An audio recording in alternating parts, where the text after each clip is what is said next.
Salut à tous, et ben aujourd'hui on se retrouve dans mon home studio pour parler un petit peu matos de gratte et plus précisément prise de son. J'ai décidé de faire une petite vidéo de comparatif de différentes méthodes de recording. Plus précisément là aujourd'hui j'ai à ma disposition une loudbox de type demi-box et un ampli Blackstar avec de l'emulated output. C'est deux techniques qui sont un petit peu utilisées pour enregistrer à la maison parce qu'elles présentent des avantages. Et donc je voulais un petit peu comparer tout ça, vous montrer ce qu'il est possible de faire avec ces deux trucs là.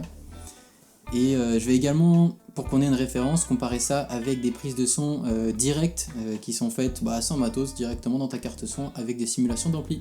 Donc comme certains le savent peut-être en écoutant mes sons et en voyant ma manière de composer, je suis un grand fan du son clean sur les grattes et plus précisément de la sensation que ça fait là de brancher ta gratte dans un ampli à lampe. Bien chaleureux, même du simple et du courant quoi, du bon Fender, Deluxe ou Hot Rod et compagnie, mettre un petit peu de volume pour sentir la puissance et le grain de tes lampes, et là jouer un petit riff simple, plaquer quelques accords et sentir un petit peu le son se propager et la genre de chaleur qui émane un petit peu de ce type de setup. Moi je pense que c'est une des premières sensations qui m'a marqué quand j'ai commencé la gratte quand j'étais petit. Et donc rapidement, quand j'ai commencé à m'enregistrer, j'ai eu un petit peu cette obsession d'essayer de retranscrire un maximum cette sensation sur mes pistes studio une fois que l'enregistrement était fait. Et donc c'est un peu la quête, comment bien record une gratte, comment retransmettre cette chaleur des lampes sur tes pistes. Bon, je préfère faire un petit disclaimer direct, je sais bien que une piste de gratte, ensuite ça va devoir s'inscrire dans un mix et donc va falloir penser plus global, va falloir penser à la chanson et au rendu final, et donc automatiquement ton son tu vas le mixer, tu vas y mettre des EQ, tu vas peut-être le panner et tu vas donc le dénaturer et ça va te faire un petit peu perdre la sensation que tu peux avoir quand tu joues tout seul chez toi avec ton ampli, et donc tu vas pouvoir bien mettre en valeur tes lampes, tes micros et compagnie. Mais quand même, je pense qu'il ne faut pas négliger la sensation que tu peux avoir en tant que guitariste quand tu es en train de jouer et que tu apprécies ton son. Je pense que ça peut faire un effet où tu te sens un peu pousser des ailes là et que ça débloque une genre de créativité qui est pas mal du tout. Et donc c'est pas à négliger, je pense non plus, même si ça risque de se perdre un petit peu au final dans ton mix. C'est quand même une sensation qui est très stimulante. Bon, je suis au courant aussi que dans le son, il y a pas mal de branlettes sur le matos, et moi je suis le premier à le dire, mais mine de rien je pense que je fais quand même partie de ceux qui apprécient une bonne partie de gratte bien chaleureuse, bien enregistrée. Je pense notamment aux gratteux comme SRV là, qui ont des sons bien chauds, ou même Hendrix à l'époque aussi finalement, on a tous été un peu marqués par les Little Wing et compagnie, où vraiment le son de gratte il est très beau, très crémeux. Ou même les Floyd, toutes ces références là de sons de gratte assez classiques mais quand même vachement bien enregistrés finalement, qui traversent un petit peu le temps. Donc c'est de la branlette, oui, mais en même temps ça a son rôle pour stimuler ta créativité. Donc moi je pense que c'est pas non plus à négliger, et c'est pas non plus incontournable. On peut très bien faire du recording avec différents types de setup. Donc c'est aussi ça que je vais essayer de vous présenter, parce que avant d'attaquer les tests, j'ai une petite partie où je vais récapituler un petit peu les manières de faire de la prise de son pour qu'on voit un peu ce qui est possible de faire. Moi j'ai choisi de vous parler de 4 méthodes parce que ça colle bien avec le matos que j'ai à ma disposition aujourd'hui, et puis finalement moi j'ai toujours record mes sons en utilisant ces 4 méthodes là, pas plus. Donc ça va nous permettre de comparer tout ça. Ah, voilà que j'ai perdu le fil. Mais... allez, je crois que ça suffit comme présentation.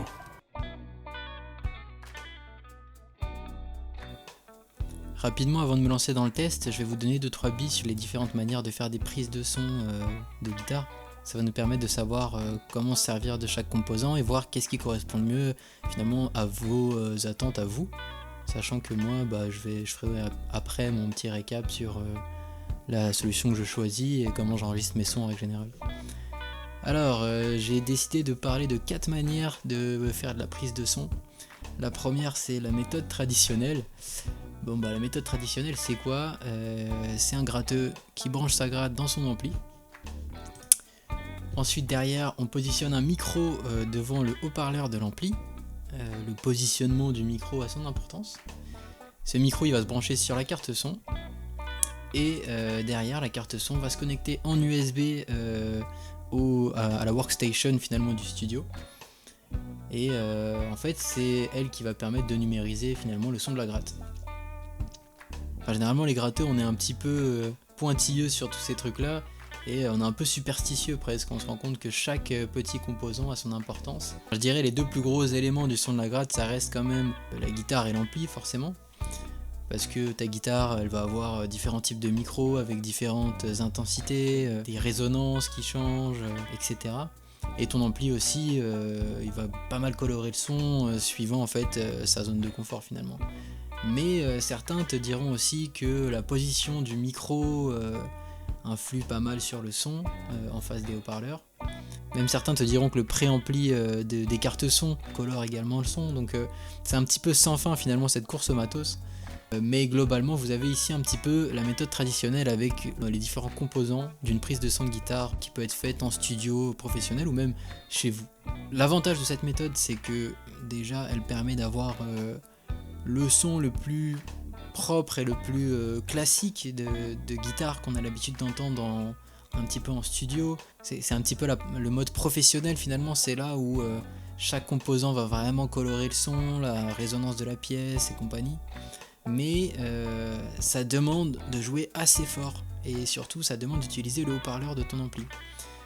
Parce que ce qu'on aime quand on a un ampli à lampe, c'est le grain des lampes, et le grain des lampes s'exprime seulement au bout d'un certain volume, d'une certaine intensité. Et donc si tu joues sur ton ampli à lampe pas très fort, en fait tu vas pas réussir à exploiter le potentiel de l'ampli. Donc ça demande finalement de jouer assez fort, et ça peut être un problème déjà quand tu joues en home studio chez toi.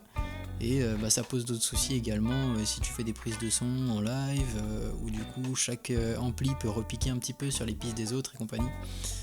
Donc ça présente quelques inconvénients ce type de recording. C'est pour ça que moi je vais vous parler d'une approche qui change un petit peu, qui a été assez populaire. Je crois que c'est Blackstar d'ailleurs qui a popularisé ce mode d'enregistrement. C'est le fait d'utiliser l'emulated output.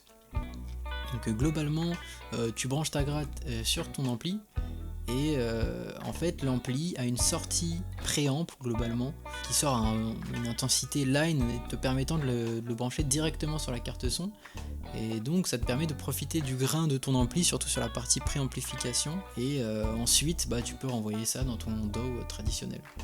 L'avantage de ça c'est que ça demande pas de matos supplémentaire. T'as pas besoin d'acheter ni de micro, ni de loadbox, ni rien du tout. Mais il n'y a pas tous les amplis qui sont compatibles avec cette manière de faire déjà. Je crois que dans les grandes marques, chaque grande marque a une référence maintenant qui fait ça, c'est devenu assez courant. Mais l'emulated output, c'est quand même pas sur tous les amplis, donc des fois tu peux juste pas le faire finalement. Et l'autre désavantage de ça, on y reviendra un petit peu après, mais c'est que dans ce mode là, j'ai pas vraiment la coloration des lampes qu'on va retrouver dans l'amplification de puissance, puisque en fait je viens me plugger finalement à la sortie du préampli. Je vais rentrer dans les détails un peu plus tard. Et donc la troisième méthode que je vais aborder aujourd'hui, c'est la méthode Loadbox. Donc elle ressemble un petit peu à la méthode précédente, puisqu'il n'y a plus de micro dans l'équation. Mais en fait ce qu'on vient faire ici, c'est de rajouter le composant de Loadbox à la sortie finalement de l'ampli, après la section puissance, mais à la place du haut-parleur. Donc là, je pense que pour vous expliquer la subtilité entre la méthode 2 et la méthode 3, il faut que je vous parle un petit peu de ce qu'est un ampli et donc quelles sont les différentes composantes qui viennent colorer le son. Globalement, quand on voit un ampli comme on a l'habitude de voir, là j'ai pris le gros Marshall. En fait, un ampli c'est quoi? C'est une tête d'ampli et un haut-parleur. Vous voyez des fois des amplis qui sont en une seule partie, ce qu'on appelle des combos, mais c'est pareil, c'est le même concept. À l'intérieur, il y a une partie amplification et une partie haut-parleur. Dans la tête d'ampli, en fait, il y a deux sections qui se succèdent. La première, c'est la préamplification. Et donc c'est là finalement que le signal de guitare arrive. Quand le signal de guitare arrive, il est à peu près à 100 mV en termes d'intensité. Il passe par une section de préamplification qui va parfois rajouter des effets comme des EQ ou des reverbs, ou là-dessus on va pouvoir monter aussi le gain de l'ampli pour aller chercher de la saturation. Mais le signal sortant de la préamplification n'a toujours pas atteint son intensité maximale pour aller alimenter des haut-parleurs. Il est environ à 1 volt. Bon, ça peut changer, là c'est juste pour que vous ayez des ordres de grandeur. Donc ensuite, ce signal préamplifié, il va aller se mettre dans l'ampli de puissance et c'est là que les lampes vont intervenir pour finalement augmenter vraiment l'intensité du signal. Et c'est là où on va voir la fameuse chaleur induite par les lampes qui vont, en augmentant le signal, le colorer finalement. Le colorer en le dénaturant un petit peu, en le dégradant un petit peu, mais c'est ce qu'on cherche avec des amplis de guitare. C'est ce qui nous donne un petit peu notre clinquant et notre son de gratte qui nous est si cher. Ensuite, quand le son sort de l'ampli de puissance, il est environ à 10 volts. Donc là pareil, c'est une estimation parce que ça dépend de l'ampli et ça dépend aussi de tes haut-parleurs.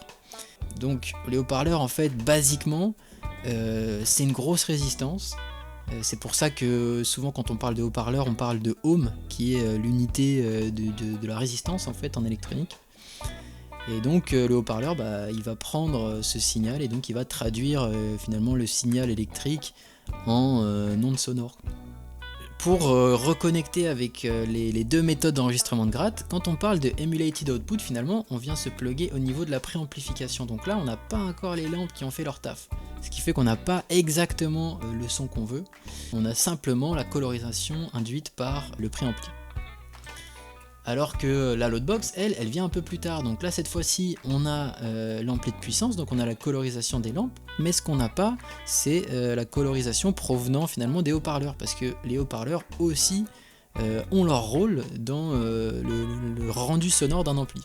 Les lampes, c'est quand même globalement ce qu'on cherche, donc c'est là où la loadbox devient intéressante. Donc les avantages de ces méthodes loadbox et emulated output, c'est qu'on peut jouer beaucoup moins fort en fait, parce que la loadbox vient se mettre à la place des haut-parleurs, donc globalement on peut même ne pas avoir de son du tout qui sort des haut-parleurs, donc ça permet de jouer au casque en fait directement. Ça c'est très adapté en home studio. Et l'emulated output c'est pareil, sauf que tu peux aussi, si tu veux, facilement sur l'ampli augmenter le signal derrière, même si tu l'as repiqué dans ton emulated output, donc ça c'est pratique.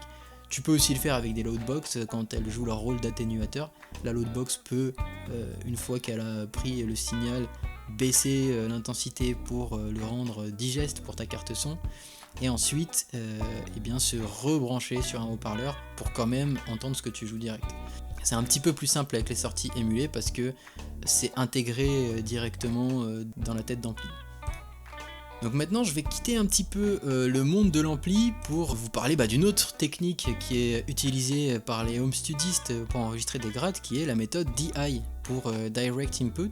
Donc là l'idée c'est que plus on progresse dans les méthodes de prise de son, moins il y a de matos.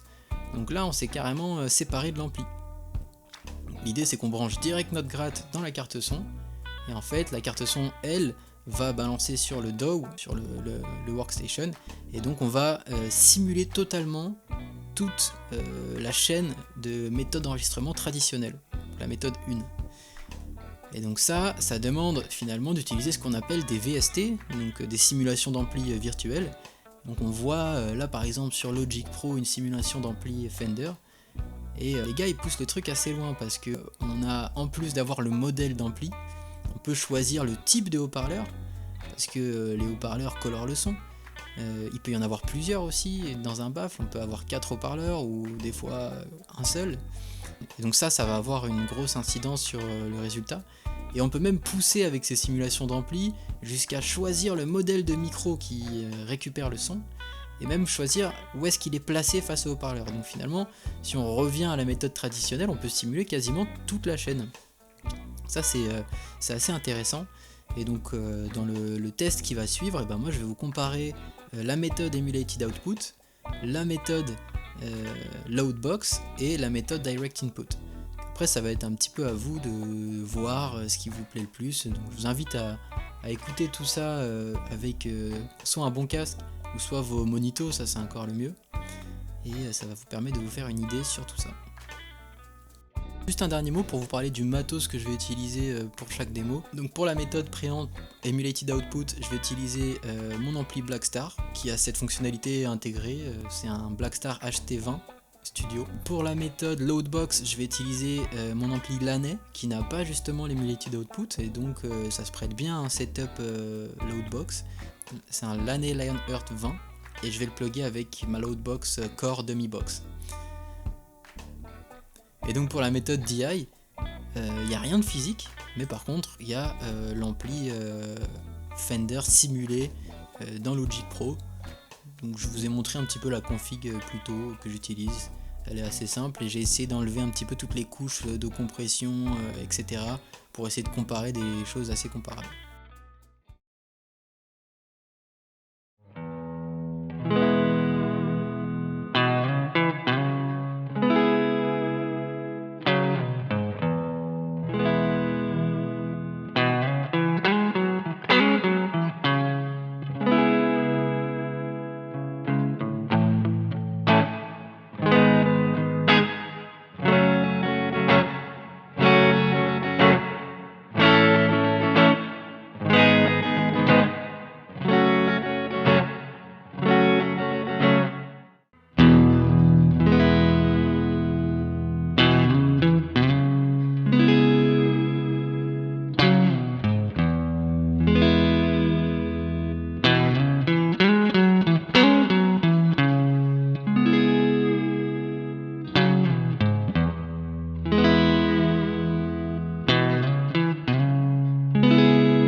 Et ben, je suis pas beaucoup plus aidé finalement pour mes choix parce que en fait, ce que je trouve finalement, c'est que toutes les méthodes m'ont permis d'obtenir un son qui m'a plu d'une certaine manière. Alors c'était pas le même. J'ai trouvé la méthode Blackstar intéressante pour le sustain dans certains passages, là, notamment les trucs un petit peu aériens à la SRV où je sentais que les notes duraient. On n'arrivait pas trop mal finalement à ressentir le grain de l'ampli. Mais pareil, j'ai bien apprécié aussi le son que la loadbox pouvait donner. Je sentais que quand je rentrais dedans, dans certains coups de médiator, etc., on avait un petit peu ce clinquant un peu typique des lampes. Donc c'était pas mal. Et pour finir, le truc qui est vraiment choquant, je trouve, c'est la qualité des VST qu'on peut retrouver maintenant. Les enregistrements avec VST, c'est hyper impressionnant. Franchement, la qualité du son de l'ampli Fender qui est en plus inclus dans le logiciel, c'est même pas un VST payant. Ils font quand même des choses assez miraculeuses selon moi. Et je pense que ça nous prouve une fois de plus que le matos c'est pas une excuse pour faire du son, parce que franchement même avec des trucs simulés gratuitement comme ça, tu peux quand même avoir des super sons de gratte. Effectivement, le VST est très impressionnant par rapport aux deux méthodes traditionnelles qui utilisent l'ampli. Mais voilà, moi j'aime le matos, je la gratte depuis maintenant une vingtaine d'années, donc moi les VST je les ai pas, j'ai pas grandi avec ça, donc j'ai toujours ce plaisir finalement d'avoir mon ampli. Déjà je trouve que ce sont des beaux objets, et en plus entendre ton ampli dans la pièce qui se propage, ça reste quand même un vrai plaisir. C'est ce qui donne beaucoup de points aux méthodes de recording Loadbox ou Emulated Output.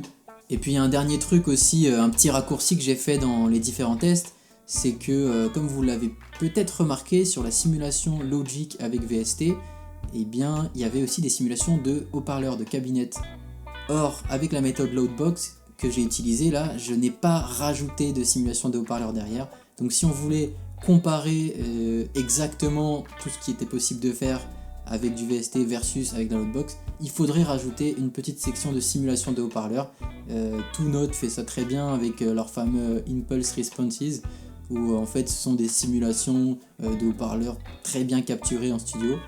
En revanche, sur la partie Emulated Output préamp, généralement il y a un petit module qui simule un petit peu des baffles, c'est du moins leur discours. Moi je l'entends pas énormément pour être transparent, mais je suis quand même satisfait du son qui ressort, donc pour moi c'est l'essentiel. N'hésitez pas à me dire ce que vous avez préféré en termes de son, si vous avez perçu des subtilités intéressantes dans les différents setups, ou même juste écrire des commentaires pour qu'on puisse un peu partager. Moi ça me fait toujours kiffer de parler avec des icos, donc ça sera toujours un plaisir de vous répondre. Et si c'est un format qui vous a plu ou vous avez compris des trucs, n'hésitez pas à me le faire savoir aussi, je pourrais éventuellement donner d'autres petits conseils, parce que mine de rien, ça fait un moment que je fais ça et je me suis pas mal pris la tête sur un peu toutes les questions qu'un jeune home studiste peut se poser lorsqu'il débute finalement dans la mise en place de son setup. Et ben voilà, on arrive à la fin de cette vidéo, c'était Antoine. Et ben à la prochaine, et n'hésitez pas à vous abonner à cette chaîne, c'est là que je poste pas mal de projets musicaux, j'essaye de varier un petit peu les horizons, et éventuellement aussi d'autres vidéos de ce type là. A plus.